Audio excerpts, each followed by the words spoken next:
Entonces voy a partir hablando sobre el tiempo. El tiempo se debe entender en tres contextos, y quizás haya uno cuarto, pero que no es tan relevante. Lo más global del tiempo es que el tiempo no existe, es una ilusión y no tiene ningún sentido. Y lo único que existe es la eternidad. Y se dice que el tiempo es un punto en medio de la eternidad, lo cual es una metáfora, porque no alcanza ni a ser un punto, es nada. Es una ilusión, algo imposible, que aparenta ocurrir, y tal fue nuestro deseo del tiempo y del espacio que lo experimentamos como si ocurriera. Pero es literalmente un sueño, no es real. Entonces, el primer contexto es que el tiempo no existe y nunca ocurrió. El segundo contexto es que todo el tiempo ocurrió en un solo instante.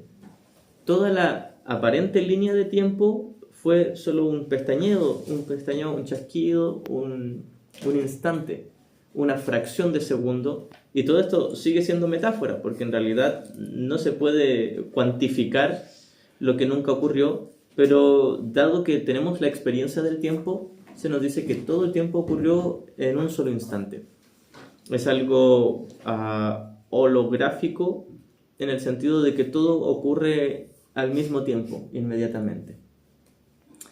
También voy a tomar una cita del manual, en la pregunta 2, donde explica esto. Y el tercer contexto es nuestra experiencia del tiempo lineal, donde nosotros vamos entrenando nuestra mente, vamos practicando el perdón, vamos estando cada vez un poco más en el Espíritu Santo y cada vez menos tiempo en el ego. Esa es nuestra experiencia. Esto podríamos decir lo que es el nivel 2, donde estamos alternando entre un sistema y otro y pasamos una cantidad de tiempo en uno y una cantidad de tiempo en el otro. Y si somos honestos, pasamos más tiempo en el ego por ahora y menos tiempo en el Espíritu Santo.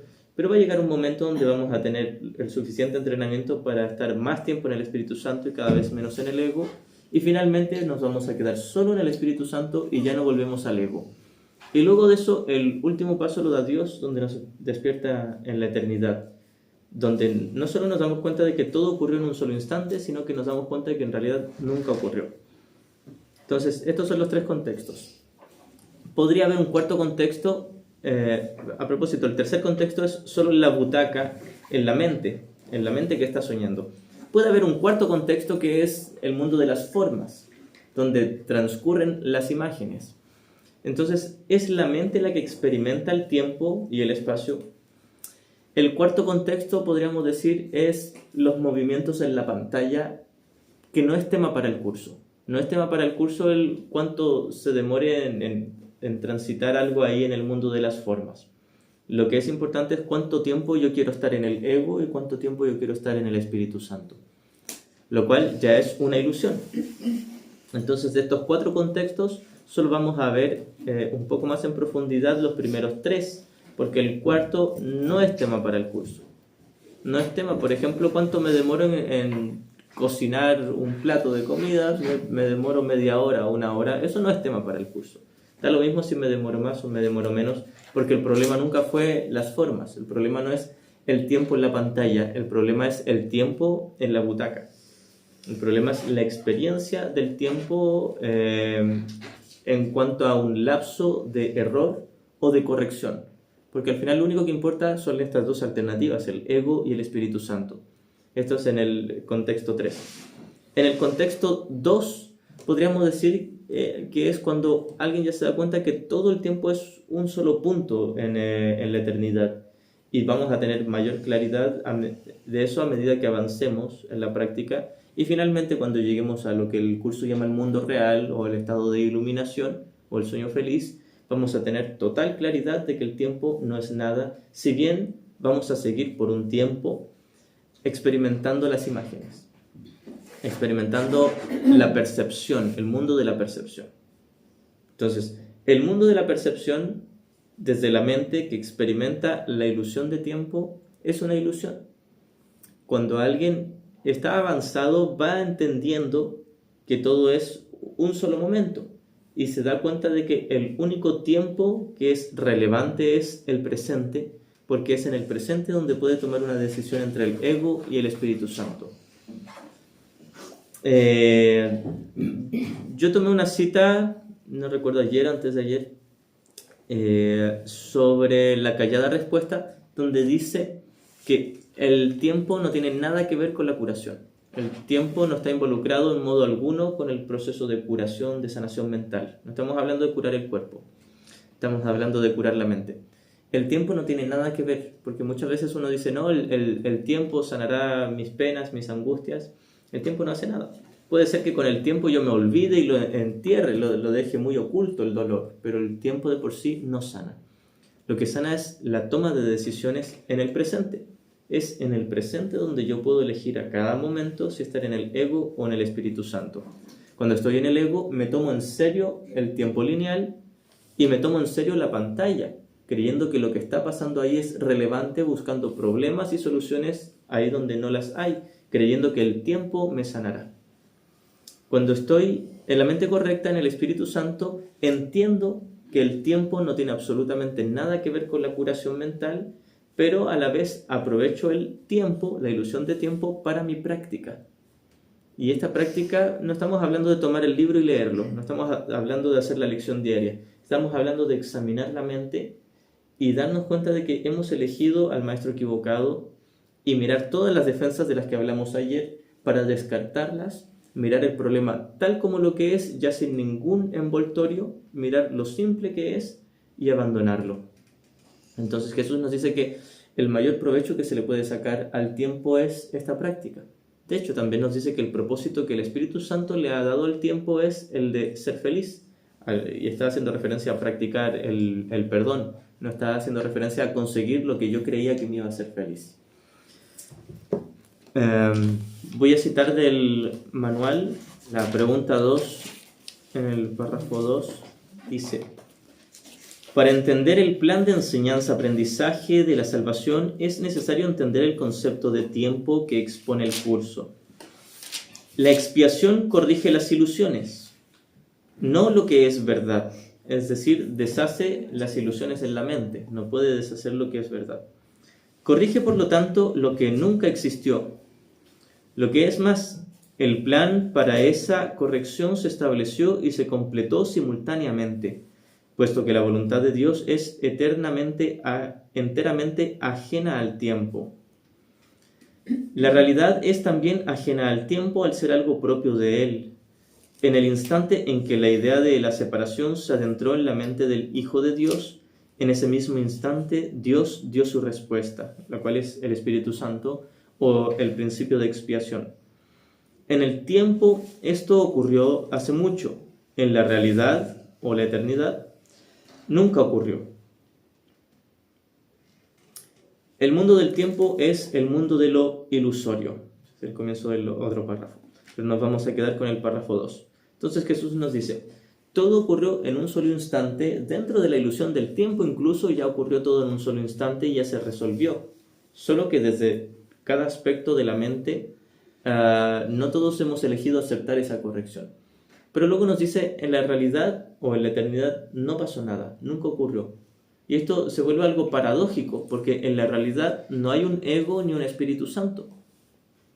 De hecho, Ken Wapnick decía que ni siquiera hay un padre y un hijo como algo separado. Simplemente el amor es, Dios es. Y ahí está contenido tanto el Padre como el Hijo, como una sola mente y un solo amor. Esto no lo vamos a entender y no nos esforcemos por entenderlo. Va a llegar como una experiencia al final del camino.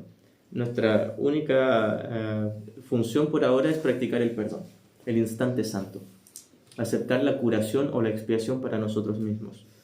Al principio hay muchas cosas que vamos a entender por teoría, pero que no se pueden entender del todo porque no se pueden explicar del todo con palabras, como lo que es el conocimiento o la eternidad. Eso no se puede entender por ahora desde la percepción. Lo que sí se puede entender es su reflejo, que es la corrección. Lo que se puede entender no es la eternidad, sino el presente.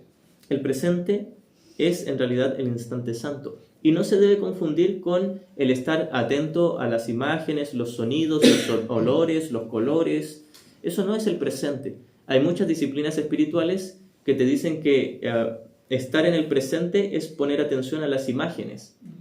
Estar en el presente es pasar del ego al Espíritu Santo, al menos para un curso de milagros. Para la pura no dualidad, El presente tiene que ver con el milagro, con darme cuenta de que el problema no es nada en la pantalla. No tengo que poner atención necesariamente a todas las cosas en la pantalla y disfrutarlas. Solo tengo que seguir una vida común y corriente, haciendo lo que toque hacer, pero en la mente me doy cuenta de que no estaba en paz y cambio hacia la paz. Ese cambio hacia la paz es lo que es experimentar el presente, porque estoy viendo la inocencia de mi hermano. Estoy viendo lo que ya es en mi hermano, que es el Cristo. O ver la faz de Cristo, que es una metáfora, un símbolo que ocupa el curso, hablando de el reflejo de la realidad, de la eternidad. Entonces, para el curso, el presente es lo más importante y podemos hablar del presente en dos contextos válidos. El primero es el milagro en sí, que es entender que el problema no tiene nada que ver con la pantalla, sino con el que está sentado en la butaca, con la mente. En este contexto, al menos reconozco que soy yo el que está eligiendo el problema de tomarme en serio el tiempo y el espacio. En ese presente me doy cuenta de que puedo tomar una decisión. Cuando tomo esa decisión y cambio, y la experiencia es paz, paz interna, este también se le llama el presente en otro contexto, porque puedo ver a mi hermano tal como es ahora. Jesús habla mucho de eso. Tienes que ver a tu hermano tal como es ahora. No está hablando de su cuerpo, no está hablando de su personalidad, ni siquiera está hablando de su sistema de pensamiento. Está hablando de la santidad que ya es ahora porque es en el presente. Pero al yo reconocerla desde la experiencia de percepción, hablamos del ahora como el presente, que es reflejo de la eternidad. Entonces, para no confundirnos, el presente no es la eternidad, sino su reflejo. En el presente puedo perdonar a mi hermano y reconocer que es inocente, y al ver su santidad y su inocencia estoy viendo el reflejo de la eternidad del Cristo que es mi hermano y que soy yo. Al final del viaje Dios dará el último paso y nos despierta en la eternidad, pero mientras haya percepción no se puede conocer la eternidad, sí su reflejo que es el presente, que quiere decir perdonar a mi hermano y reconocer su inocencia. Lo otro que voy a citar es el comienzo del capítulo 15, en la sección primera, donde nos habla al comienzo, que dice los dos usos del tiempo. ¿Puedes imaginarte lo que sería no tener inquietudes, preocupaciones ni ansiedades de ninguna clase, sino simplemente gozar de perfecta calma y sosiego todo el tiempo? Ese es, no obstante, el propósito del tiempo, aprender justamente eso y nada más. Para aclarar un poquitito, ese no es el propósito original del tiempo. Este es el propósito que ahora le da el Espíritu Santo. El propósito original que nosotros le dimos al tiempo fue el de disociarnos de la eternidad. El tiempo comenzó con la idea de pecado, culpa y miedo, que vienen a representar en el sistema del ego pasado, presente y futuro. Estos tres errados, por supuesto. Para el ego, el pasado es que hemos cometido un pecado grave contra Dios. El presente es que somos culpables por ese pecado. Y el futuro es el miedo a recibir un castigo por ese supuesto pecado. La corrección que nos da el Espíritu Santo, y es por eso que dice que ahora el propósito del tiempo es esta perfecta calma y quietud, es corregir esto y recordarnos que nunca hubo un pecado en el pasado porque no hubo separación, no hay culpa en el presente, y tampoco hay una razón para tener miedo a un castigo futuro, porque si de partida no hubo pecado ni separación, no hay consecuencias. Entonces, al deshacer mi creencia de que he pecado en el pasado y la deshago a través de perdonar a mi hermano, porque es en él donde la he proyectado, al perdonar a mi hermano deshago mi propia creencia de haber pecado en el pasado, la culpa inconsciente. Deshago en el presente esa sensación de culpa y entonces puedo ver tanto en mi hermano como en mí la inocencia, lo que es el presente. Y en ese presente de inocencia, de santidad, no puede haber miedo, porque tengo la certeza de que no tiene sentido la idea de un castigo. No puede haber miedo. Y por lo tanto no me tomo en serio absolutamente nada del mundo del tiempo-espacio. Esta es la corrección que nos propone el Espíritu Santo. Ahora, se debe entender muy bien el propósito original que nosotros le dimos al tiempo si es que queremos llegar a la corrección que nos plantea el Espíritu Santo. Porque mientras yo crea que el propósito original del tiempo es llevarnos a la calma, a la felicidad y a la paz, estaré espiritualizando una ilusión. El Espíritu Santo no espiritualiza las ilusiones, las ocupa con su propósito, pero no dice que sean de por sí sagradas o valiosas. Son medios o dispositivos de aprendizaje. Simplemente es un puente ilusorio, tal como ocupa el cuerpo. Nos dice que el cuerpo en sí no tiene ningún sentido, ni valor, ni importancia, ni significado, pero temporalmente tiene una utilidad que es simplemente ser parte del salón de clases donde vamos a observar dónde hemos proyectado la culpa, dónde estamos acusando, haciendo ídolos de odio especial y de amor especial, y devolver el problema a la causa, la mente, para tomar una nueva decisión. En resumen, el tiempo nunca ocurrió ni tiene sentido en lo más global. Luego, el tiempo ocurrió todo en un solo instante. Luego, en nuestra experiencia del tiempo, podemos aprovechar este tiempo que nosotros inventamos para disociarnos de la eternidad y mantenernos dormidos, ahora con el propósito del Espíritu Santo de practicar el perdón, lo cual tiene que ver solo con la mente. En esta metáfora del cine, solo con el que está sentado en la butaca, y no tiene nada que ver con lo que parece ser el tiempo en la pantalla, con lo que parece ser el paso del tiempo, donde los cuerpos se van deteriorando o las cosas van decayendo. No tiene nada que ver con el cambio en las formas, sino con el cambio en el contenido. Es ahí donde se puede sacar un nuevo provecho de la ilusión de tiempo que nosotros inventamos para alejarnos del amor de Dios, y que ahora el Espíritu Santo y Jesús, que cumple su misma función, ocupan para devolver el problema a su causa en la mente y ahí ser corregida. Quise resumirlo todo porque este es un tema para largo. Pero puesto que tenemos este último día de retiro y hacía falta tocar este tema, si hay alguna pregunta. ¿Y qué tiene que ver el tiempo cuando te dice el libro que te ahorrará 1000 años? ¿1000 años de qué? Si no el tiempo. Sí, no te puede ahorrar tiempo en la eternidad. En la eternidad no hay tiempo. En la butaca hay tiempo. En la mente dormida hay tiempo. Te ahorra para llegar a la eternidad. Sí. Sí, lo que te ahorra no es en la pantalla, sino en la butaca. Por ejemplo, si tú ahora sigues a esta velocidad practicando el perdón, donde a ratitos lo haces, pero luego tienes resistencia y te disocias, quizás te demores 1000 años más, no sé, unas 8 vidas más en sanar por completo tu mente. Pero si ahora te adentras en la parte teórica para bien utilizarla en provecho y comienzas a practicar más rápidamente el perdón, por supuesto que ese tiempo ya no van a ser 1000 años, quizás van a ser solo 30 años. De aquí a 30 años te ilumines y ya no vuelvas a soñar con la pantalla. Entonces, es el tiempo que tú dedicas a la práctica del instante santo que va deshaciendo la culpa inconsciente. Pero es un asunto que se debe entender solo en la mente, en la butaca. Y no tiene nada que ver con ahorrarte tiempo. No quiere decir que llegues antes, tenías un viaje y el avión en vez de demorarse 10 horas se demoró 5 horas. No tiene que ver con eso. No es un ahorro de tiempo en la pantalla. Es un ahorro en el despertar desde la butaca. Y cuando el libro dice que ya está determinado el tiempo en el que vas a despertar. Sí. Sí, pero eso no se debe entender como que está determinado una fecha para todos. Está determinado el hecho de que vas a despertar.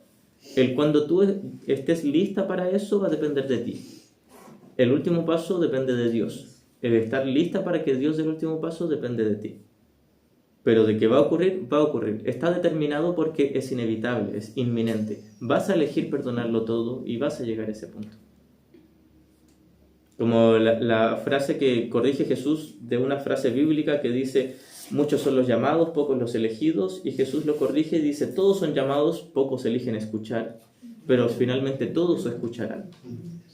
Entonces, a cada quien a su ritmo, en el ritmo que cada quien elija, va a llegar a la iluminación. Todos van a llegar. O sea, de que vamos a despertar, inevitablemente. Has dicho 30 años, no llevamos. ¿Quién sabe? ¿Quién sabe? ¿Sabes? Bill Fredford, el compañero de Helen, es un claro ejemplo de alguien que tenía mucho miedo, ansiedad, tenía bastantes problemas. Sí, por supuesto que tenía cierto avance espiritual, pero tenía muchos complejos. Era alguien que uno normalmente diría: ah, sí, esta persona es buena, pero no creo que se ilumine en esta vida, quizás le tiene para rato. Y le puso bueno y se iluminó. Y es un ejemplo para todos nosotros. Tú vas como un tiro. Vas como un tiro. Vas como un tiro. Todos podemos ponerle. Sí. Es una cosa de decisión finalmente. Es una cosa de ser honesto, porque yo siempre hablo no de ser consciente, sino de ser honesto, porque todos somos conscientes, todos sabemos lo que tenemos que hacer. Lo que pasa es que no somos honestos con respecto a la práctica. Y la idea es no condenarte por tu deshonestidad, pero darte cuenta de que es un retraso y una defensa, que no te favorecen nada, y comenzar a hacer tu práctica honesta. Detenerte y darte cuenta de o perdono, no hay más escapatoria. Mucha constancia. Es una toma de decisión. Sí, Constancia. sí. Y lo que en parte nos ahorrará tiempo también es el estudio. Por algo se nos dio un libro tan grande, no solo para leer diariamente la lección, sino para tomar el texto y leer los 31 capítulos todas las veces que puedas, para integrar todo esto que estamos viendo en este retiro. Es decir, todo esto que yo estoy intentando aportar en este retiro, se me facilitó mucho explicarlo porque leí mucho el texto. Entonces, es útil leer el texto. El leer y releer no te garantiza la salvación, pero sí te garantiza entender hacia dónde queda la salvación, para hacia dónde partir caminando.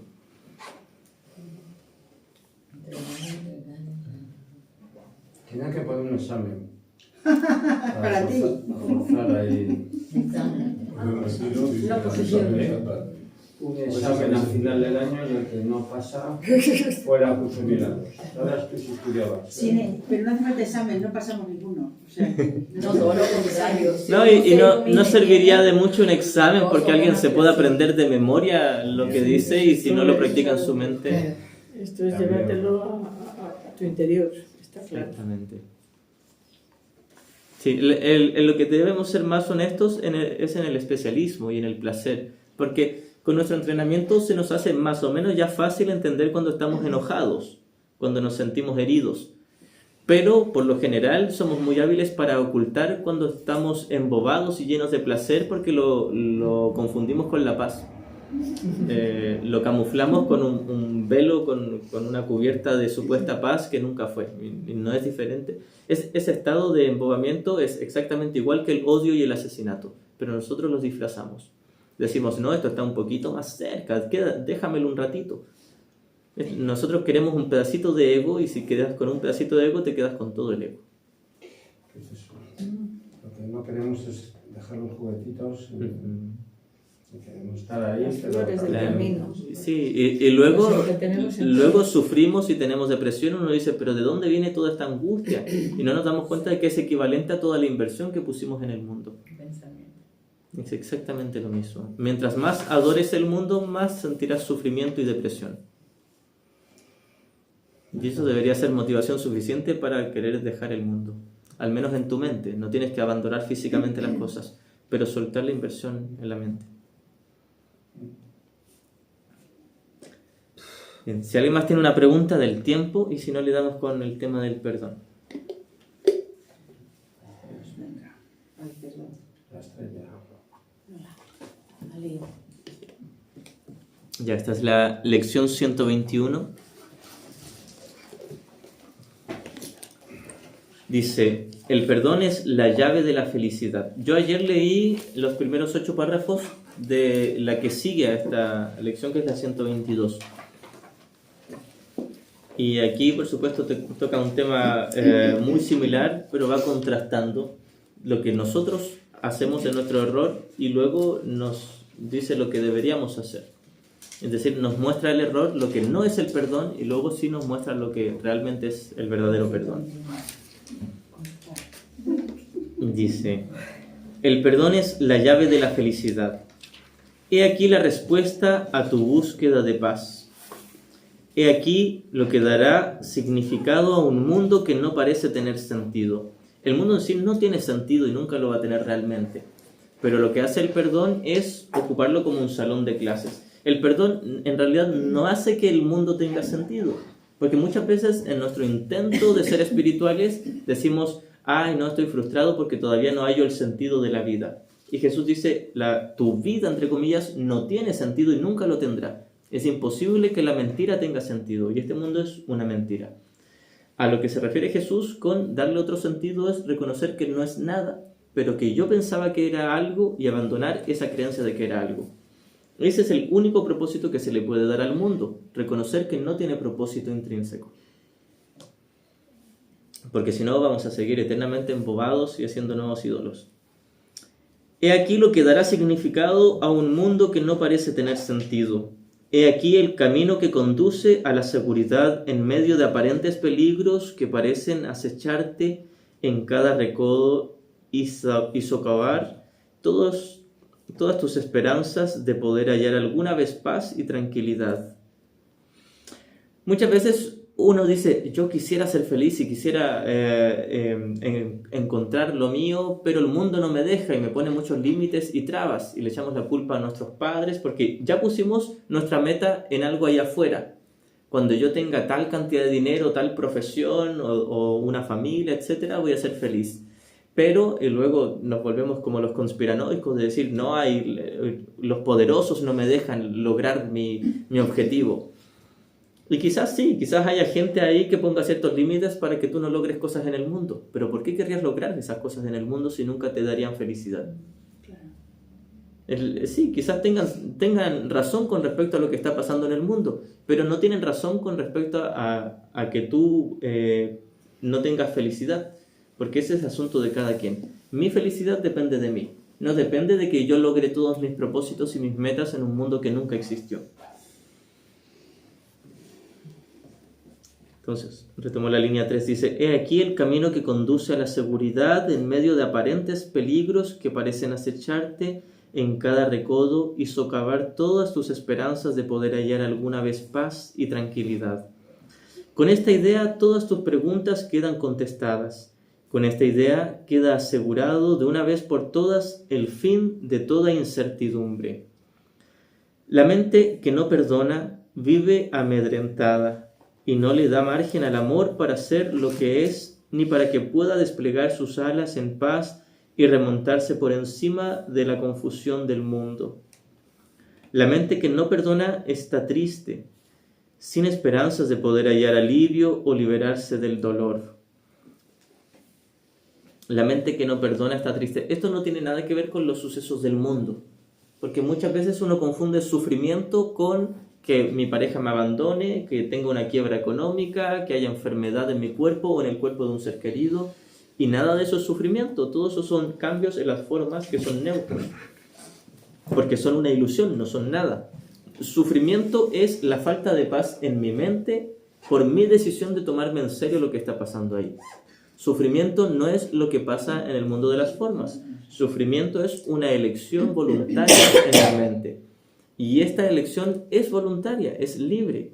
Yo puedo elegir segundo a segundo si soy la persona más feliz del mundo o la más triste del mundo, porque solo tengo esas dos alternativas. No tengo más alternativas. O tengo toda la paz de Dios, o tengo todo el sufrimiento del infierno del ego, el cual es una ilusión, por supuesto.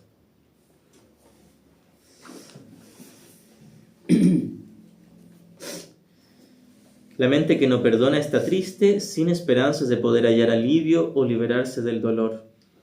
Sufre y mora en la aflicción, merodeando en las tinieblas, pero sin poder ver nada, convencida, no obstante, de que el peligro la acecha allí. La mente que no perdona vive atormentada por la duda, confundida con respecto a sí misma, así como con respecto a todo lo que ve, atemorizada y airada. Hemos estado hablando antes de nuestra ilusión de tener cierta estabilidad y tranquilidad cuando por dentro, un poquito más abajo, estamos totalmente nerviosos, ansiosos e intranquilos, porque sabemos que no hay ninguna seguridad en este mundo, no hay ninguna estabilidad en este mundo. Hoy todo parece ir bien y quizás mañana estalle la guerra en mi ciudad y en mi país. No lo sabemos, son cosas que ocurren. Hay otros países donde ya están en guerra y quizás ni se imaginaban que iba a ocurrir eso hace décadas. ¿Quién sabe? Entonces, este es un mundo donde nada es seguro, donde de pronto puedo ir por la calle y me atropellan, o de pronto mañana me gano el premio gordo de la lotería y vivo el resto de mi vida multimillonario. ¿Quién sabe? Son muchas cosas que varían. Eso nos da a entender que todo es lo mismo, porque hoy puedo tener muchas cosas y mañana perder todas esas cosas. Y al otro día recuperar y al siguiente perderlo y así. Este mundo es una constante apuesta, es un constante riesgo. Todo el tiempo las cosas van y vienen. Y quizás hoy esté enfermo, tenga un síntoma y un mes después se sane eso y ya no lo tenga. Pero 2 meses después vuelvan 2 síntomas nuevos. ¿Quién sabe? Y 1 año después me muera. Es así este mundo. No lo estamos exagerando. Si uno lo ve con la suficiente honestidad y objetividad, no lo estamos exagerando. Ocurre. Y ocurre mucho. Como siempre se dice, la realidad, entre comillas, supera la ficción. Son cosas que ocurren en este mundo. Esto no es para atemorizarnos ni para meternos miedo, sino para entender lo tonto de la película, lo sin sentido de la ficción. No puede tener sentido. ¿Por qué querer adorar algo de lo que me quejo constantemente? Cada vez que me lo he tomado en serio, resulta en queja, en dolor. Eso no es motivación suficiente para, de una vez por todas, dejar de intentar buscar la felicidad donde nunca la encontré. Continúo, dice el párrafo 3. La mente que no perdona vive atormentada por la duda, confundida con respecto a sí misma, así como con respecto a todo lo que ve, atemorizada y airada. La mente que no perdona es débil y presumida, tan temerosa de seguir adelante como de quedarse donde está, de despertar como de irse a dormir.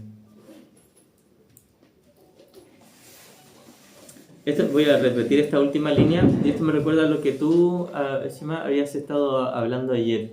Nos contaste esa experiencia en la que todos aquí nos vemos reflejados, o nos hemos visto reflejados, de que has estado despertando con miedo, con ansiedad. Ken Wapnick hablaba de ese estado y decía, es ahí donde te has permitido profundizar. Quizás antes de eso creíamos que vivíamos felices, campantes y todo bien, y de repente comienzas a estudiar una dualidad, comienzas a profundizar, comienzas a sanar y empiezan a emerger estas capas más profundas, donde te das cuenta que en realidad prácticamente nunca despertaste feliz ni agradecido, sino que despertaste en un colapso de depresión. Esto es el comienzo de la honestidad, poder mirar eso, poder poner atención o ponernos en contacto con eso. Repito esa línea, dice, la mente que no perdona es débil y presumida, tan temerosa de seguir adelante como de quedarse donde está, de despertar como de irse a dormir. Tiene miedo también de cada sonido que oye, pero todavía más del silencio. La oscuridad la aterra, mas la proximidad de la luz le aterra aún más. Claro, la mente que está identificada todavía con el ego, y esto es lo que estamos aprendiendo a observar, tiene miedo de todas las figuras en el mundo, a pesar de que esté embobada en bypass espiritual, creyendo que no, que ya no tiene miedo, que va bien.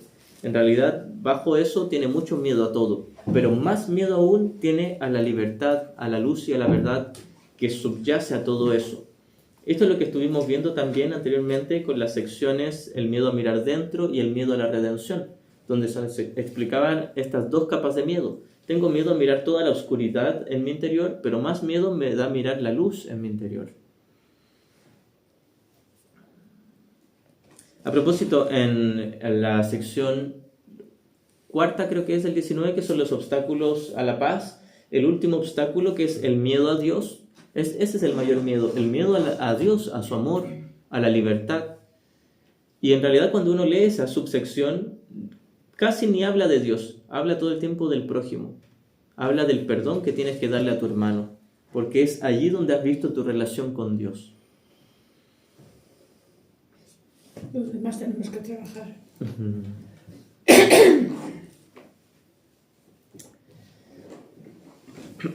¿Qué puede percibir la mente que no perdona sino su propia condenación? ¿Qué puede contemplar sino la prueba de que todos sus pecados son reales? Eso es lo que contempla la mente que no perdona. Cuando nosotros estamos en el sistema del ego, todo lo que contemplamos es el reflejo de nuestro pecado, no por cómo se comportan nuestros hermanos, no por cómo específicamente vayan los detalles en la película, sino por la interpretación que le estamos dando. Nuevamente, cuando ayer hablamos de los testigos, no es que si alguien me trate mal es el testigo de mi miedo, no va por ahí, o que si alguien me trata muy amablemente es el testigo de mi amor, no va por ahí. Aquel que me trata mal, entre comillas, puede ser ahora mismo el testigo de mi amor si yo le perdono. Y quizás me siga tratando mal, pero seguirá siendo el testigo del amor si yo veo el amor en él. E incluso aquel que ya está iluminado y me trata con todo el amor del mundo puede ser el testigo del miedo para mí si yo decido proyectar culpa en él, como lo que hicieron con Jesús. Muchos vieron en Jesús, que estaba iluminado, con la perfecta paz de Dios, vieron en él el testigo del miedo, no por lo que él hiciera o por lo que él pensara, sino por lo que cada quien tenía en su interior que quería ver afuera. De esto se trata, no de cómo me trata el mundo. Todo ahí es neutro afuera. Lo que no es neutro es el maestro con el que estoy mirando, el sistema de pensamiento que he elegido para interpretar cada escena en la película, cada momento del sueño. Entonces dice, ¿qué puede contemplar sino la prueba de que todos sus pecados son reales? Por supuesto, si no deshago la culpa inconsciente, si no practico el perdón, seguiré proyectando culpa. Y proyectar culpa una vez más. Y esto lo refuerzo mucho porque sé que quizás mañana todos volvamos a la misma idea anterior. Proyectar culpa es enfadarme con alguien. Proyectar culpa no es que yo haga que ocurra un accidente, una guerra o que alguien se moleste conmigo. Eso no es proyectar culpa. Proyectar culpa es acusar a algo o a alguien de mi falta de paz. Acusarle de ser responsable de mi falta de paz.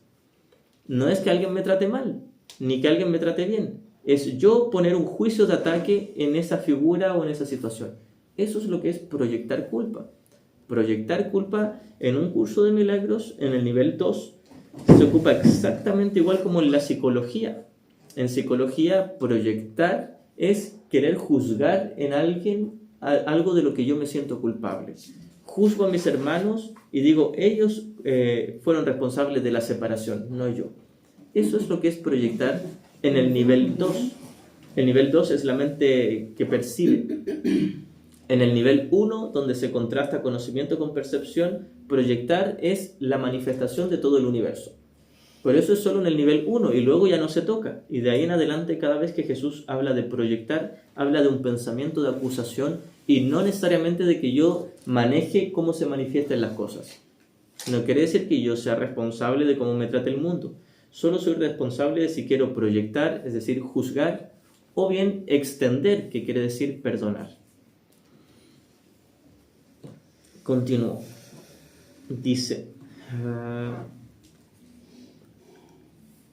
repito esa última línea del párrafo 3. Dice, ¿qué puede contemplar sino la prueba de que todos sus pecados son reales? La mente que no perdona no ve errores, sino únicamente pecados. Y esta es una diferencia fundamental, porque muchas veces para definir lo que es error y pecado nos basamos en una definición que da Jesús en los primeros capítulos. Pero con lo que deberíamos quedarnos es con lo que define mucho más adelante, por ejemplo en la sección del pecado en contraposición al error, donde nos dice que el pecado es algo imperdonable, el error es algo sumamente corregible, pero luego nos dice el pecado es imposible. Si el pecado fuese posible, claro, es como si Jesús o el Espíritu Santo nos dijera, sí, si tú realmente hubieras pecado, yo estaría enojado contigo. Pero no puedes pecar, así que nunca me voy a enojar contigo. Es imposible el pecado. Lo que es posible es el error de creer en el pecado. Entonces, aquí Jesús dice, la mente que no perdona no ve errores. Si la mente perdonara, reconocería que sus hermanos están solo errados. Solo están pidiendo amor. Quizás están en su ego. Y otros, por supuesto, pueden estar en el Espíritu Santo. La mente que no perdona no ve errores, sino únicamente pecados. La mente que está en el ego está errada y se toma en serio el pecado, entre comillas, de los demás. Entonces ve como pecadores a los demás, independiente si ellos están en su ego o en el Espíritu Santo. Y nunca nos vemos como pecadores a nosotros. Exactamente, sí. Da lo mismo si el otro está en su ego o en su Espíritu Santo. Si yo estoy en el ego, lo veré como pecador.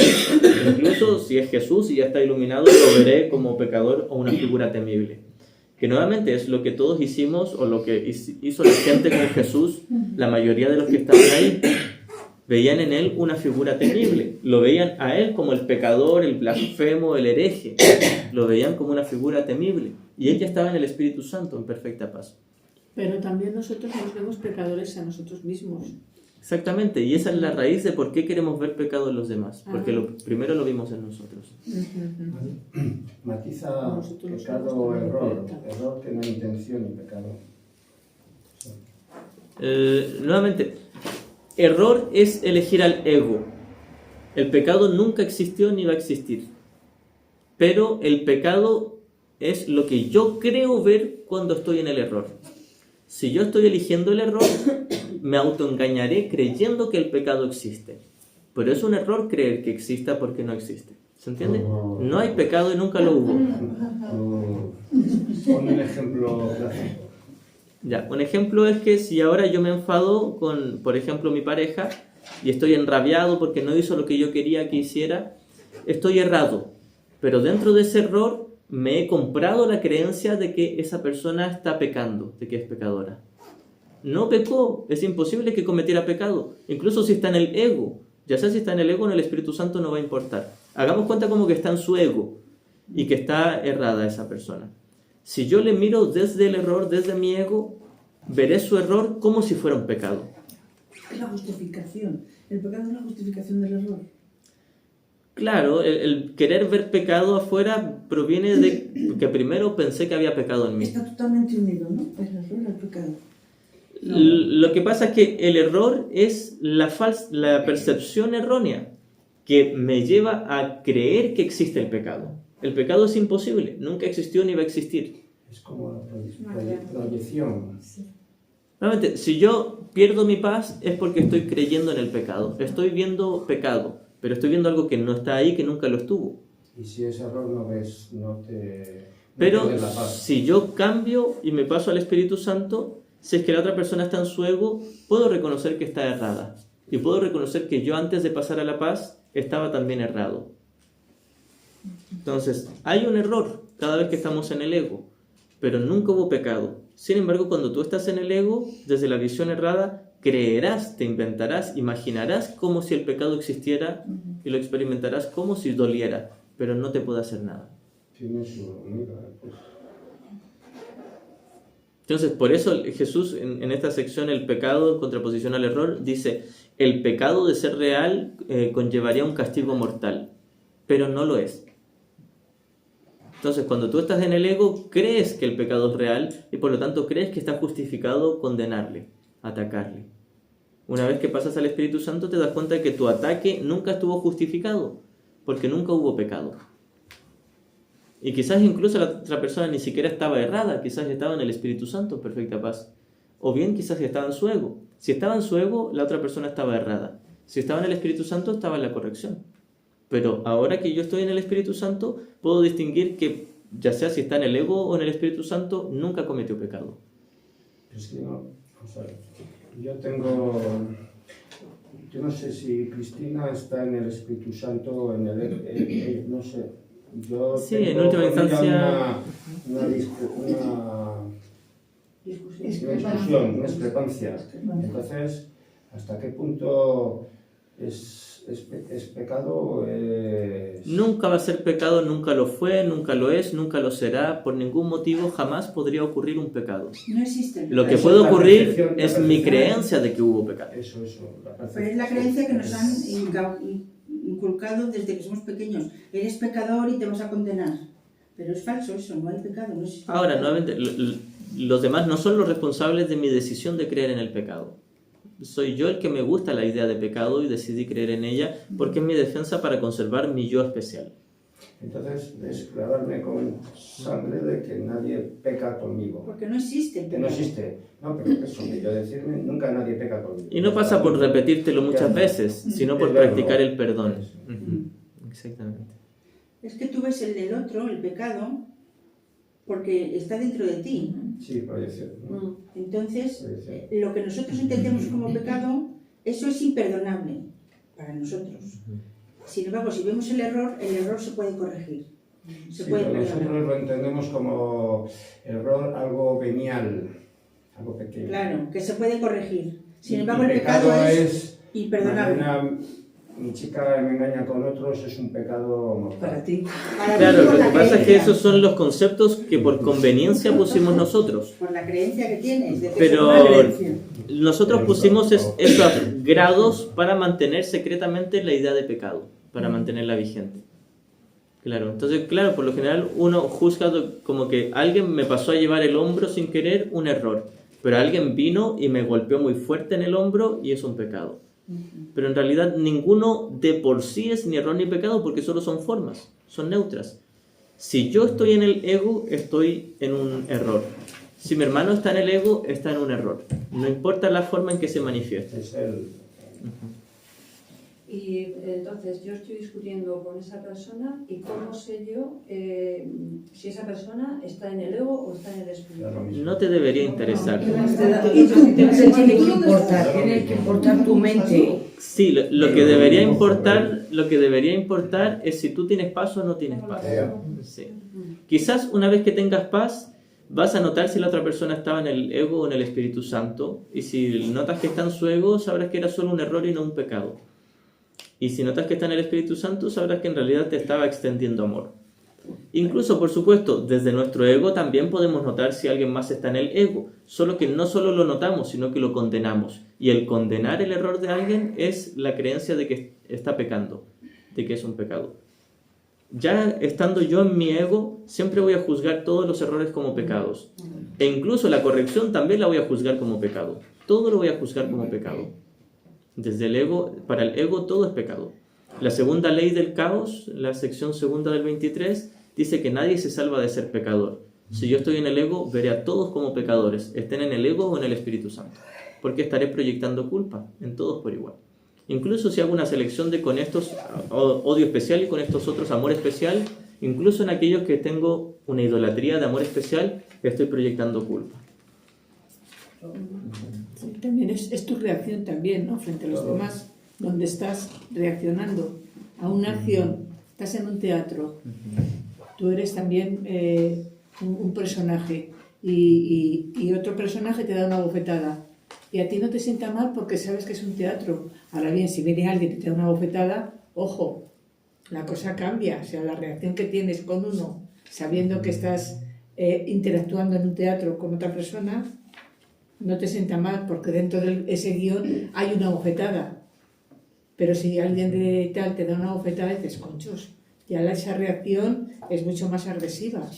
Claro, y en esa metáfora sería válido que dentro del teatro la persona hace la mímica de que te da una bofetada, pero en realidad no te rozó, porque no te tocó. Pero aunque te la dé, dices, estamos actuando, sí, no pasa nada. Pero en esta metáfora sería válido que incluso si te diera muy fuerte o te asesinara, incluso no sentirías ni dolor ni miedo, porque sabes que es una ficción. Eso es. Que no te identificarías con el cuerpo. Es pensar que no somos cuerpos, todos somos uno y ya está. Sí. Hijos de Dios.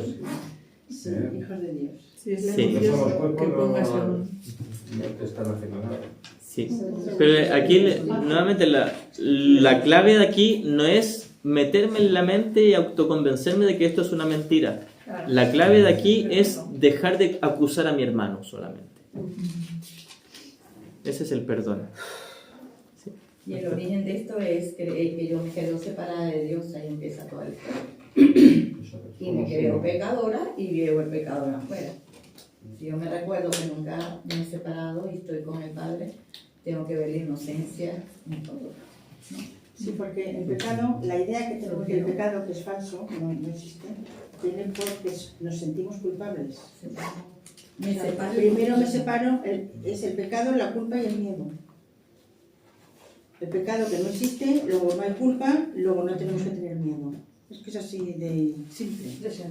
Claro, y el perdón es la clave, es la llave a la felicidad. Mira el título, perdón, En la casa se... la llave. Voy a continuar la lectura. Sí. En adelante, si alguien tiene una pregunta, les pido si levantan la mano y yo les voy dando la palabra. Entonces, íbamos en el párrafo 4. La mente que no perdona no ve errores, sino únicamente pecados. Mira al mundo con ojos invidentes y da alaridos al observar sus propias proyecciones alzarse para arremeter contra la miserable parodia que es su vida.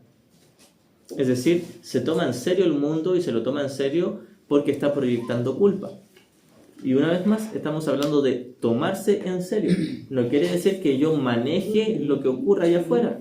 Quizás de pronto, psíquicamente, uno pueda manejar cosas. Por ejemplo, hubo una noticia en una casa donde llegaban piedrazos en el techo y descubrieron que un joven adolescente que estaba lleno de ira estaba provocando psíquicamente eso.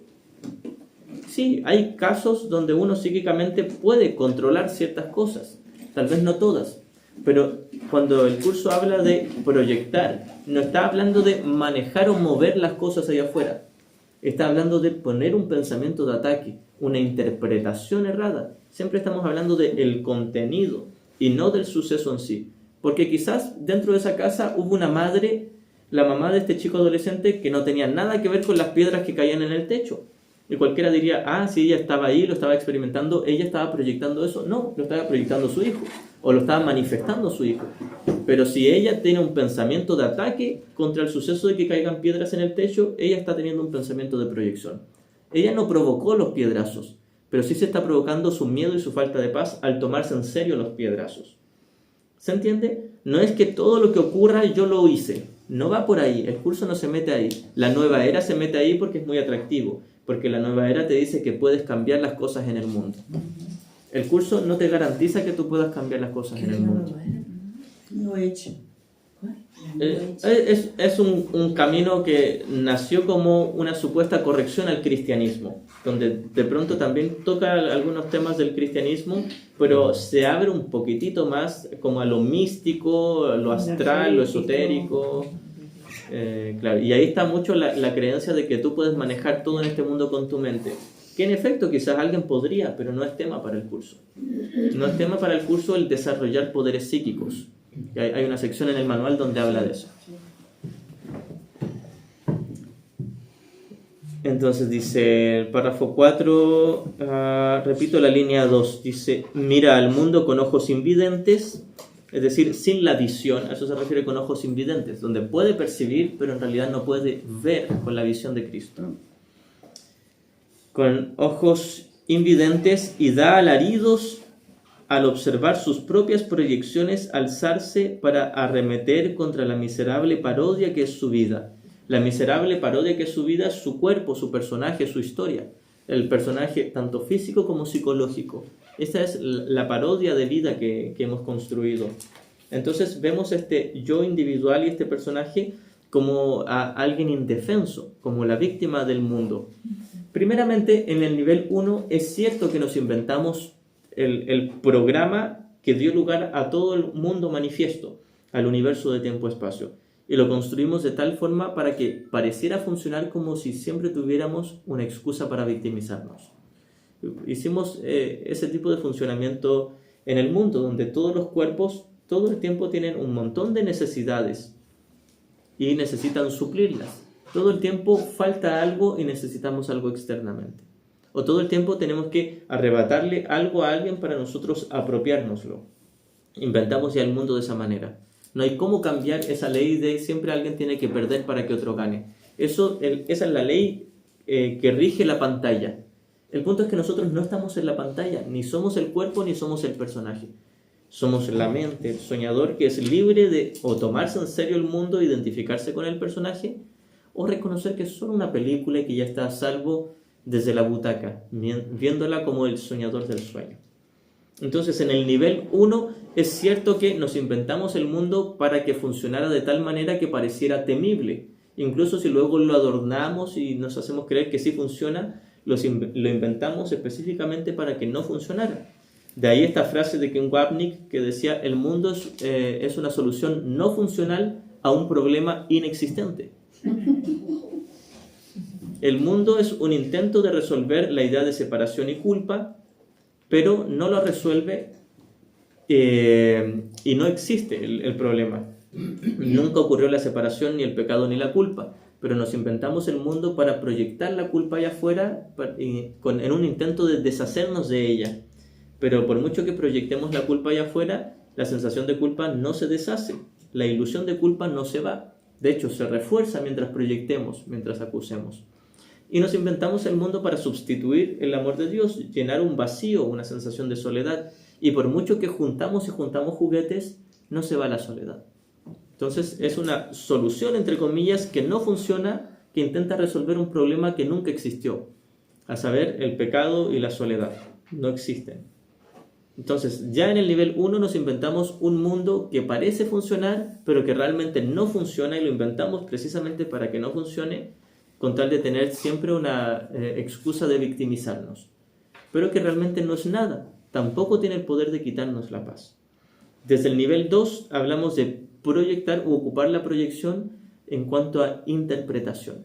En el nivel 1 lo manifestamos de una forma que pareciera ser temible, un infierno. Después adornado de paraíso, pero sigue siendo un infierno. Eso es en el nivel 1. En el nivel 2 ya todo pasa a ser neutro, pero yo manejo con qué maestro lo interpreto. Si me lo tomo en serio, algo que ya se inventó para no funcionar y que me hice creer que funcionaba, si me lo tomo en serio voy a sufrir. O bien no me lo tomo en serio y reconozco que son solo imágenes que se mueven en la pantalla, que no tienen el poder de tocarme ni de afectarme. Entonces, para entender lo que es la proyección plenamente, y quizás el próximo año podemos hacer un retiro sobre la proyección porque da para largo, es que en el nivel 1 fabricamos el universo para que no funcionara y lo disfrazamos de que sí funciona, pero no funciona. Y luego en el nivel 2 nos lo tomamos en serio y lo interpretamos con el ego. Y vemos a veces como que sí funciona y estamos embobados en placer, y a ratos reconocemos que no funciona y nos entristecemos o nos sentimos enrabiados. Hasta que pasamos al Espíritu Santo, donde nos damos cuenta de que todo ahí es neutro, que sí, lo inventamos para que no funcionara, lo disfrazamos de que sí funciona, pero no hace nada, ni me da ni me quita, es neutro. Intenté condensar todo eso, pero nuevamente es un tema para largo, para desarrollar en harto tiempo. Continúo. Desde la línea 3 del párrafo 4. Desea vivir, sin embargo anhela estar muerta. La mente que no perdona desea vivir y sin embargo anhela estar muerta. Es decir, se hace creer como que quiere sanar su cuerpo y que le vaya bien económicamente y a su familia también. Se hace creer como que quiere las mejoras y quiere que las cosas funcionen y resulten. Pero secretamente está llena de miedo, de odio, de ansiedad y de culpa, y quiere puro acabar con su vida. Este es el funcionamiento del sistema del ego y de nosotros que estamos eligiendo al ego mayormente. Nos hacemos creer que todo va bien, con esperanzas de que las cosas van a mejorar, pero en algún nivel de nuestra mente queremos puro tirar la toalla, renunciar y decir ¿hasta cuándo? No lo soporto. Este mundo no funciona. Hay una parte de nosotros que sabe que no funciona, pero que todavía se lo toma en serio. Y luego dentro del mismo sistema del ego hay una parte de nosotros que se hace creer que funciona y está embobada y distraída para no ver esa otra parte de sí mismo que sabe que no funciona, pero que se lo está tomando en serio. Por otro lado está el sistema del Espíritu Santo, que sabe que no funciona, pero sabe que realmente no está ahí, que es una película que no funciona, una mentira que no funciona, una ficción que no tiene el poder realmente de quitarme la paz. Entonces, el Espíritu Santo es bastante honesto con decirnos que el mundo no funciona y nunca va a funcionar. Y que nosotros lo inventamos precisamente para que no funcione y luego nos hicimos creer que sí funciona. Desde el ego creemos que funciona y a ratos nos damos cuenta de que no funciona, pero como todavía nos identificamos con ello, lo sufrimos. Desde el Espíritu Santo simplemente ya sabemos que no funciona y no nos hacemos problema por el hecho de que no funcione. Porque de todos modos no tiene el poder ni de darnos ni de quitarnos. ¿Se entiende? No es que el Espíritu Santo sea optimista y te diga, no, todo va a ir bien. No, el Espíritu Santo no te da esperanzas de que todo va a ir bien acá. De hecho, te dice que te vas a morir. Físicamente te vas a morir. Por supuesto, eres el Santo Hijo de Dios que no puede morir. Pero te dice que si tú te identificas con tu cuerpo, lo que harías si estás en el ego, te vas a morir como cuerpo. Inevitablemente. Tengas lo que tengas, consigas lo que consigas. Los mayores logros, medallas y copas y todo lo que consigas no va a ser nada al final de tu vida. Absolutamente nada. Y quizás queramos morir con la esperanza de que los demás nos recuerden y hablen bien de nosotros en nuestro funeral. Y aquellos que van a hablar bien o mal de nosotros tampoco existían. Eran personajes, marionetas, que nunca existieron. Desea vivir, sin embargo, anhela estar muerta. Desea el perdón, sin embargo, ha perdido toda esperanza. Claro, la mente que no perdona se siente culpable y desea que alguien le redima, le libere, pero en realidad secretamente todavía está aferrada esa mente a la culpa. se hace creer que quiere la liberación y el perdón, pero realmente no la quiere de todo corazón. Desea el perdón, sin embargo, ha perdido toda esperanza, porque todavía cree que cometió pecado. Desea escapar, sin embargo, no puede ni siquiera concebir la manera de hacerlo, pues ve pecado por doquier. Claro, quiere una liberación y cree que va a conseguir ciertas cosas que le van a dar estabilidad y tranquilidad, pero tarde o temprano se da cuenta que nada aquí funciona, que todo decae, todo fracasa, todo aquí fracasa. Las cosas nuevamente pueden durar bien un mes, un año, 100 años, pero no para siempre. Ese es el parámetro que nos da Jesús en el curso para saber si algo es valioso o merece procurarse, si es que es eterno. Si es que es eterno, merece procurarse, merece el anhelo de nuestro corazón. Si es que no es eterno, no es nada. Y no está diciendo que no lo podamos ocupar temporalmente, porque una vez más no es un camino de ascetismo, de renuncia al dinero y a las posesiones y me voy a vivir solo a una montaña. No va por ahí. Si alguien se ve inspirado a hacer eso, no hay problema tampoco, pero no es un requisito. El requisito es el abandono de la inversión mental en los ídolos. Eso es todo. Que es ganar o ganar, porque puedes seguir comiéndote el chocolate y puedes seguir haciendo lo que ya hacías y ya no lo vas a ver ni como un pecado ni como una necesidad. Simplemente seguirás una vida común y corriente con más paz en tu mente. En realidad, este curso es ganar o ganar. Te lo da todo a cambio de ninguna pérdida y no lo queremos. Y tenemos que darnos cuenta de que no lo queremos, porque nos da terror ese ganar o ganar. Porque nosotros preferimos ese riesgo de poder ganar, pero también poder perder. Y que al final es perder o perder, porque incluso cuando crees estar ganando, estás perdiendo la paz. Porque te estás identificando con una mentira. Y perderás de vista tu verdad. Así que el ego te ofrece ganar, pero también te ofrece el riesgo de perder. Pero incluso cuando crees que estás ganando, también estás perdiendo. Más profundamente no puedes perder nada real, pero estarás perdiendo la conciencia de la verdadera paz, solo que la vas a estar camuflando con el placer, creyendo que es paz. Pero a rato se volverá evidente de que es dolor y que siempre lo fue. Y esa será la motivación suficiente para abandonar tanto dolor como placer y quedarse con la paz de Dios. Y en el mundo seguir una vida común y corriente. Quizás lo mismo que estabas haciendo lo sigues haciendo, pero cambiaste el sistema de pensamiento. Párrafo 5. La mente que no perdona vive desesperada, sin la menor esperanza de que el futuro pueda ofrecerle nada que no sea mayor desesperación. No obstante, ve sus juicios con respecto al mundo como algo irreversible, sin darse cuenta de que se ha condenado a sí misma a esta desesperación. Aquí una vez más está hablando de la mente que se ha tomado en serio el mundo y que comienza a darse cuenta de que nada aquí funciona. Esto se habla mucho y en la sección de la que voy a leer en el próximo bloque, que es la cuarta del capítulo 31, la verdadera alternativa, aborda en mayor profundidad este mismo tema, donde habla de que ya nos dimos cuenta de que nada aquí funciona, nada nos dio paz ni felicidad y que tiene que haber otra manera. Y que aun cuando sabemos que hay otra manera, todavía por un cierto tiempo nos vemos tentados a querer seguir buscando donde sabemos que no hay, porque tenemos miedo de encontrar donde sí hay. Porque ese sería el final de toda nuestra historia en este mundo. El final de todo el especialismo, el final de todo el sistema del ego, que dio lugar a todo el universo de tiempo-espacio. Fíjense, es temible. Una vez más, los que estamos aquí probablemente llevemos ya un tiempo estudiando el curso, aceptando teóricamente las premisas que nos plantea. Aceptamos como válido todo lo que nos dice aquí. De pronto notamos resistencia, pero ya lo asumimos como que es la verdad. Y sin embargo, bajo esa asunción de que esto es la verdad, hay una profunda ansiedad y desesperación, que todo el día la mantenemos camuflada. Este curso es para mirar esa ansiedad, esa desesperación, esa parte de mí que dice, ¿qué rayos? ¿Por qué nada aquí funciona? ¿Por qué es tan injusto? Esa desesperación es requisito tocarla, mirarla. No tiene que ser, no quiere decir que tengamos que elegirla. Quiere decir que tenemos que mirar el hecho de que ya estamos eligiendo esa desesperación para poder ir más allá de ella. Por eso es que este retiro se ha vuelto intenso, porque este curso es intenso. Si alguien toma los 31 capítulos y los lee de corrido, va a ver que es mucho más intenso que estos 3 días de retiro. El curso es intenso porque te lleva a ver lo que nadie quiere ver, porque te lleva a deshacer lo que nadie quiere deshacer.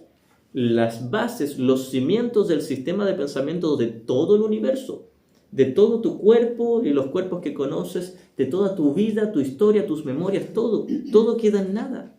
Todo el universo, toda la historia, los miles de millones de años de historia del universo y toda su extensión de billones de años luz en distancia queda vuelto nada, absolutamente nada, ni siquiera un recuerdo bonito, nada, literalmente nada.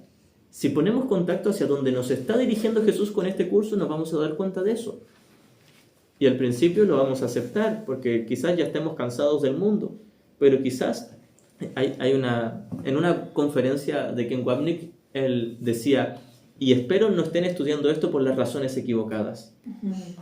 Hacía referencia a que hay quienes están aburridos de su mundo, pero todavía haciéndolo real, creyendo que el mundo les quita la felicidad. Y dicen, no, yo ya estoy listo para despertar de este mundo agobiante. Si crees que el mundo es agobiante, no estarás listo para despertar. Si crees que el mundo tiene la capacidad de quitarte la paz, le estarás otorgando una realidad que no tiene. Cuando veas el mundo como una mota de polvo o una pelucita flotando que no te da ni te quita y es literalmente nada, estaremos listos para despertar en la eterna paz de Dios.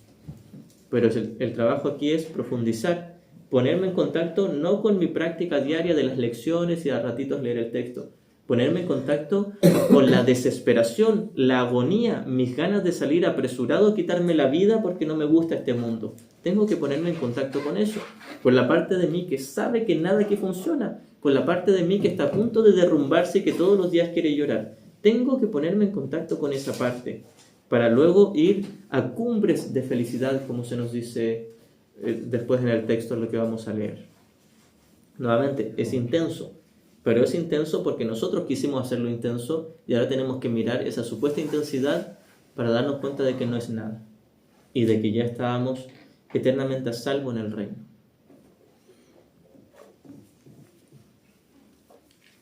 Retomo la última línea, el párrafo 5, línea 2 dice: no obstante, ve sus juicios con respecto al mundo como algo irreversible, sin darse cuenta de que se ha condenado a sí misma a esta desesperación.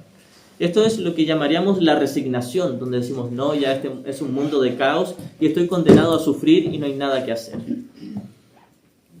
No cree que pueda cambiar, pues lo que ve da testimonio de que sus juicios son acertados. Claro, si ya se está tomando en serio el mundo, todo lo que vea va a dar testimonio de lo que decidió creer. No de por sí porque las cosas sean temibles, sino porque se las está tomando en serio. No pregunta, pues cree saber.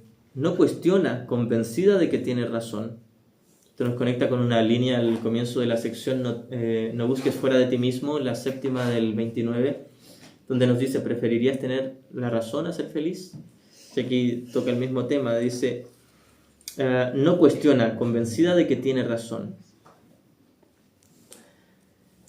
El perdón es algo que se adquiere, no es algo inherente a la mente, la cual no puede pecar. Del mismo modo en que el pecado es una idea que te enseñaste a ti mismo, así el perdón es algo que tienes que aprender, no de ti mismo, sino del Maestro, con M mayúscula, el Espíritu Santo, que representa el otro ser que hay en ti. Así que Jesús nos dice, tú te pusiste a ti mismo el problema, pero ahora se te da la solución. Tú no te has dado la solución a ti mismo, ni estás en condiciones de dártela porque ya te tomaste en serio y te compraste tu cuento. Ahora necesitas una ayuda que parece venir desde afuera, pero que en realidad representa tu verdadero ser o tu verdadera voluntad.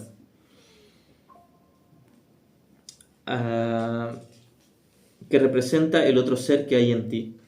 Por medio de él aprendes a perdonar al ser que crees haber hecho y dejas que desaparezca. Perdonas las ilusiones, el ídolo que hiciste de ti y de tus hermanos, deshaciéndolo para que quede solo lo que ya eres.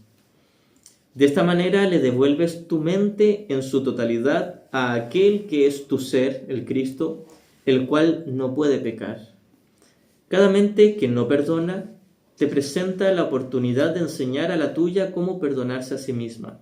Cada hermano que está en su ego te está pidiendo ayuda te está pidiendo amor y te ofrece la oportunidad de dar ese amor que te darás a ti mismo, o dar el perdón que te dará a ti mismo. Por eso es que ahora Jesús saca un provecho, el Espíritu Santo, de los hermanos que están equivocados, eligiendo el ego, no por la conducta que tengan, sino por la falta de paz en su mente. No porque esté justificado o sea lo correcto que ellos estén en el ego, sino porque ahora te ayuda a darte cuenta de lo tentador que es juzgar a los que están en su ego, porque en realidad tú estás en tu propio ego. Y ahora puedes perdonar el error de tu hermano para perdonar tu propio error. Es decir, reconocer que él no ha cometido pecado, que estaba solo pidiendo amor. Entonces oirás tu propia petición o necesidad de amor y será contestada con la contestación que le des a tu hermano. Repito esa última línea del párrafo 6. Por medio de él aprendes a perdonar al ser que crees haber hecho y dejas que desaparezca. De esta manera le devuelves tu mente en su totalidad a aquel que es tu ser, el cual no puede pecar. Cada mente que no perdona te presenta la oportunidad de enseñar a la tuya cómo perdonarse a sí misma. Cada una está esperando a liberarse del infierno por mediación tuya y se dirige a ti implorando el cielo aquí y ahora.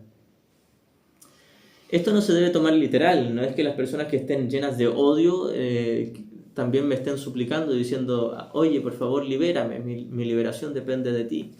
No se debe tomar literal. Hace referencia a que aquel que está en su mente errada cree que está aprisionado, cree que está en peligro y tiene necesidad de ayuda incluso si no es consciente de esa necesidad.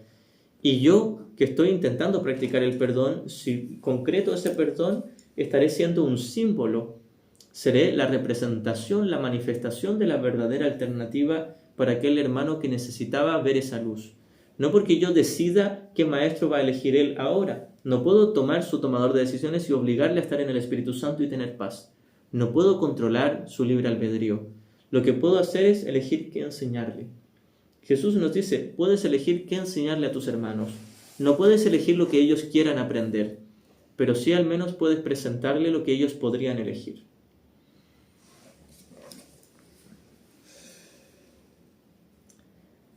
Ha perdido toda esperanza el hermano que está en el ego, pero tú te conviertes en su esperanza, y al convertirte en su esperanza te vuelves la tuya propia. Al darle perdón y liberarle, te liberas a ti mismo. La mente que no perdona tiene que aprender, mediante tu perdón, que se ha salvado del infierno, la ilusión de infierno, que era tomarse en serio el mundo y el sistema en sí del ego. Y a medida que enseñes salvación o enseñes santidad e inocencia, aprenderás lo que es. Sin embargo, todo cuanto enseñes y todo cuanto aprendas no procederá de ti, sino del Maestro, el Espíritu Santo, que se te dio para enseñarte el camino. Nuestra práctica de hoy consiste en aprender a perdonar. Si estás dispuesto, hoy puedes aprender a aceptar la llave de la felicidad y a usarla en beneficio propio.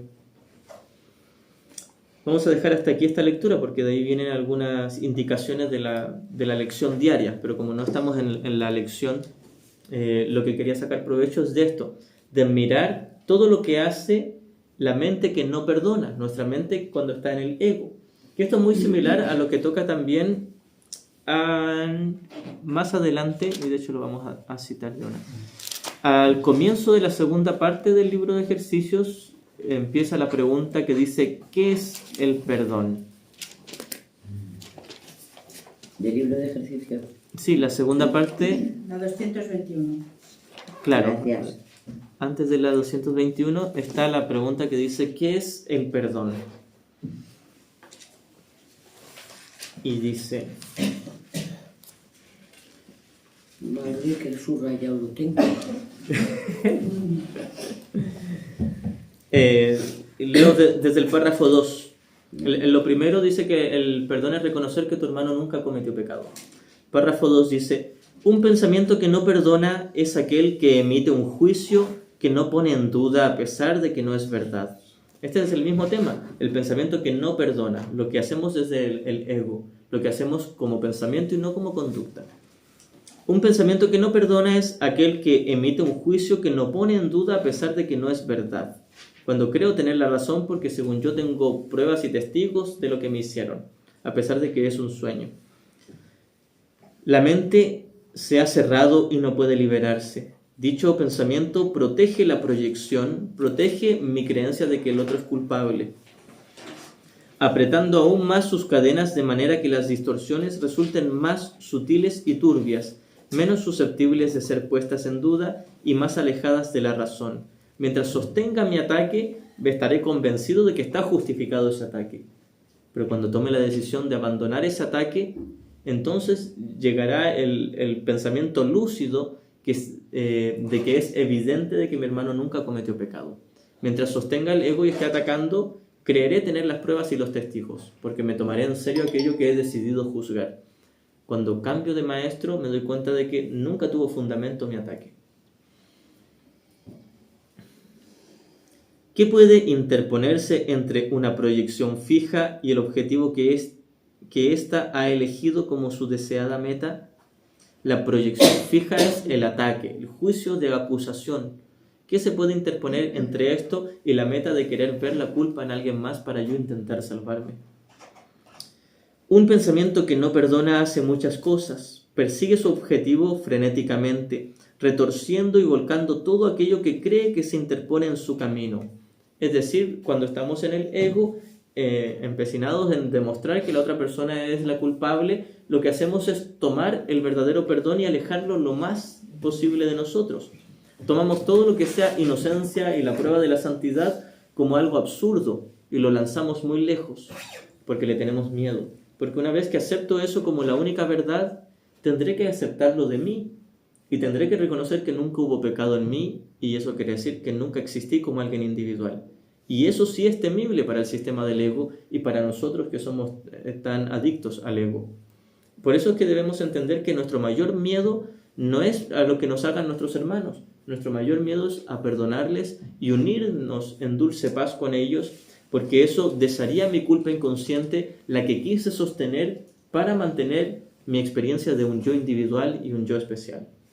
Al final, mi mayor miedo a perdonar a mi hermano no es que luego él lo vuelva a hacer. Mi mayor miedo es reconocer que nunca me hizo nada y que yo nunca le hice nada a Dios, que no logré separarme.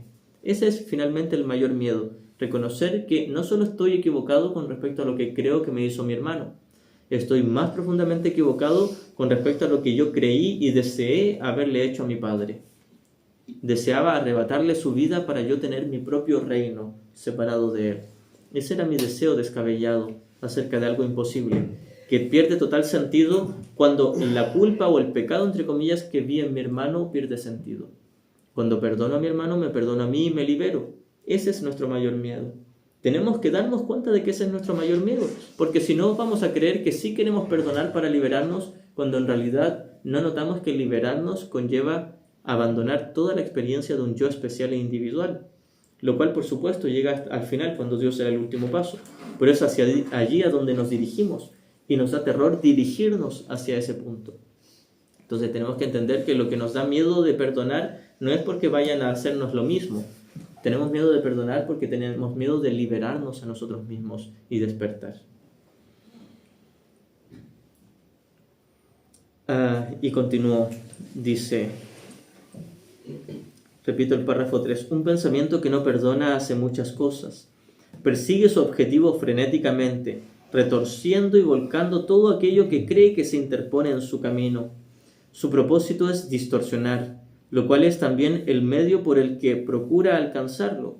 Se dedica con furia a arrasar la realidad, es decir, pasar por alto enteramente el Cristo en mi hermano, que era lo único evidente, sin ningún miramiento por nada que parezca contradecir su punto de vista. Mi punto de vista es que quiero ver pecado en mi hermano. Luego dice, el perdón, en cambio, es tranquilo y sosegado, y sencillamente no hace nada. No ofende ningún aspecto de la realidad, ni busca tergiversarla para que adquiera apariencias que a él le gusten. No interpreta lo que ha visto con sus ojos, sino que deja ser al Cristo ser lo que es simplemente. Simplemente observa, espera y no juzga. El que no perdona se ve obligado a juzgar, pues tiene que justificar el no haber perdonado. Pero aquel que ha de perdonarse a sí mismo debe aprender a darle la bienvenida a la verdad exactamente como ésta es. No hagas nada, pues, y deja que el perdón te muestre lo que debes hacer por medio de aquel que es tu guía, tu salvador y protector, quien lleno de esperanza está seguro de que finalmente triunfarás. Él ya te ha perdonado, pues esa es la función que Dios le encomendó. Ahora tú debes compartir su función y perdonar a aquel que Él ha salvado, cuya inocencia Él ve y a quien honra como el Hijo de Dios. El Espíritu Santo ya ha visto la verdad en ti y te la comparte, y te ofrece el camino de querer ahora ver esa verdad en todos tus hermanos. ¿Preguntas?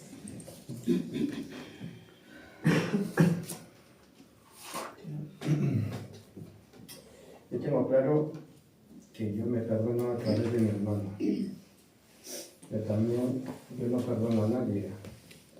Quiere decir que el Espíritu Santo es el que perdona. Es cuando yo perdono a través de mi hermano es porque el Espíritu Santo hace que perdone a mi hermano.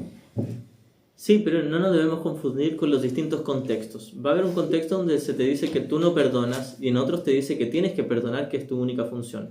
El asunto es que tú eliges a la mente correcta, el Espíritu Santo, quien te va a enseñar a perdonar. Es que tú no te puedes enseñar a perdonar a ti mismo, pero sí puedes elegir aprenderlo. Entonces tienes que elegir a quien sí sabe perdonar para que perdone contigo, para que mire correctamente a tu hermano contigo. Entonces siempre es el Espíritu Santo. Con mi hermano, por ejemplo... Sí, pero tú lo tienes que elegir. Pero es él el que perdona. Sí, o sea, tú eliges ver correctamente, pero es él quien te va a enseñar a ver correctamente. No, tú mismo no te lo vas a enseñar, pero sí lo puedes aprender de él.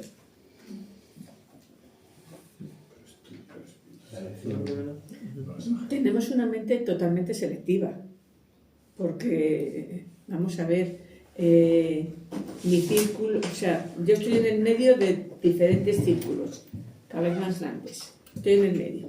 Mi círculo exterior es mi familia, los controlo, sé que estoy ya bien con ellos, fenomenal, no les critico o procuro no criticarles o no hacer juicios de ellos, y cada vez que el círculo se hace más grande, mucho peor, porque son gente que no controlo, gente que yo qué sé, un presidente o un político de estos me enerva pues por lo que representa o por lo que vemos que está haciendo. Ahí es como que no controlas a ese ser humano y ahí ya...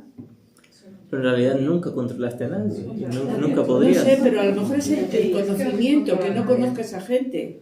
Claro, Sí, y sin embargo, los que tengo a mi alrededor, yo estoy feliz con ellos, porque no... Tampoco. Creo que les conozco. Ahora, Sí. el ver esto como una defensa para hacerte creer que hay grados de dificultad, el reconocer eso como una defensa que tú misma estás poniendo para creer que hay grados de dificultad, es lo que te va a ayudar. No puede haber grados de dificultad, pero me da tanto miedo el simple perdón, la simple respuesta que la podría elegir ahora y a cada momento, que me hago creer que ahora hay una situación más difícil de perdonar, como que llegue gente Un nueva. asesino o alguien de estos que están en la cárcel del Salvador. Claro, nuevamente es todo lo mismo. No te podría mentir y decir, oye, eso sí que es difícil de perdonar. Te estaría mintiendo. Es difícil Es todo de lo mismo. perdonar. Ahora, el curso lo que hace es respetar tu decisión de creer que es difícil. No te va a obligar a creer la verdad, pero la va a poner a tu alcance cuando tú la quieras tomar. Esa es la creencia, Importante. la creencia no, sí, exacto, de que no, todo el mundo no merece mi amor. Solo merece mi amor unos pocos, los demás no. Es que yo... Esos apegos. Ay. Pero es que ni a nuestra familia, o sea, aunque pensamos que les queremos, que no tenemos odio ni rencor, yo creo que tampoco, o sea, está todo enmascarado y es una forma Sí. de quererlo ver. Sí, y es muy probable que si ahora ella se da cuenta de que tiene un ídolo de odio especial con los más lejanos o nuevos, es que en realidad tiene una relación de amor especial con los que están más cerca. Claro. Es lo mismo. Pero no quiere decir que sea sano, o sea, sano, aparentemente sí, pero puede haber... Es el mismo juego, quizás muy probablemente a todos les esté viendo por igual con el mismo ego. Sí, las formas cambian, es decir, cambia la idolatría, pero es el mismo especialismo. Ya sea si es amor especial u odio especial, es el mismo ego. Porque luego también hacemos sacrificios, ¿no? Sobre todo con nuestra familia. Y eso no quiere decir que sea bueno. Vamos, ni bueno ni malo, quiero decir que también puede haber ahí detrás un falso amor, ¿no? Muy probablemente, si es que le veo a una persona, a una mente de la afiliación con el ego, les estoy viendo a todos con el ego. Y si veo a uno con el Espíritu Santo, les veo a todos con el Espíritu Santo. A los de una familia, que son los que más quieres, pero es a los que más odias. Yo le mataba a uno de mi familia. Y yo quiero control, es lo que más, es lo que no le pase nada, pero pues, algunas veces le odio a muerte. Pero porque no sabemos amar. Lo estoy dando Dios, sí. Pero, No sabemos lo que es el pero no amor. te has encontrado tú ese sentimiento encontrado ahí de Amor-odio. amor-odio. Sí, pero ya no, eso ya lo he aprendido. Creo que hablamos antes. Soy estudiante. Sí. Estabas ahora, ¿no? Estoy todavía ahí. No. Estamos en la hora del break, pero unos segunditos breves para repasar, como te tocó salir a atender la llamada. Sí, no, pero Estamos- tenemos que estar hasta las 12 como mínimo, ¿verdad?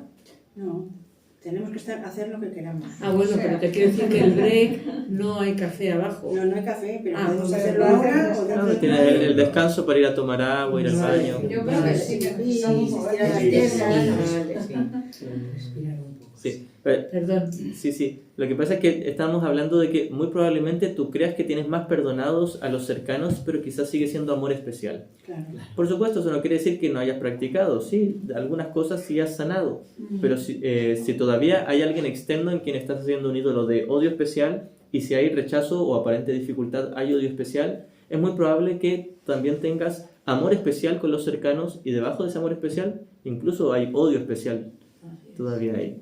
Entonces, Sí. por todos por igual. Si ves Sí, a sí, uno sí. con el ego, les ves a todos con el ego. Soy consciente porque soy yo que lo que he sanado con mi ex o con mi ex y tal, yo sé que era yo, la que veía a esas personas de diferente manera que como les veo ahora. Eso creo que es la sanación.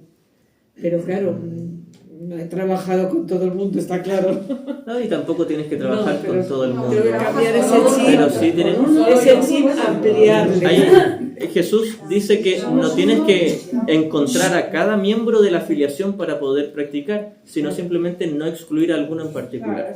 Porque es imposible que conozcas a 8.000 millones de personas y eso solo en este A planeta. lo que yo he trabajado con personas que conocí o que me han hecho daño en algún momento de mi vida o tal, y funciona. Y funciona porque mi percepción es totalmente diferente a como era. Pero claro, ese círculo que he trabajado, bien, pero ya lo demás, como que... Pero si trabajas en otra cosa tú. Ya. Claro, sí. Cada nueva imagen es la misma película. Claro. Eso es. Y estás rechazando. Pero eso de- Yo me iba a la unidad de Me cada... llama la atención que yo me puedo llevar con todo el mundo mundial, pero hay una persona que no la odio. ¿Cómo que eso que no? Ella Sí, no eso vale? quiere decir que en secreto sigues odiando a todos los demás. Eso es lo que yo digo, que cómo se compra.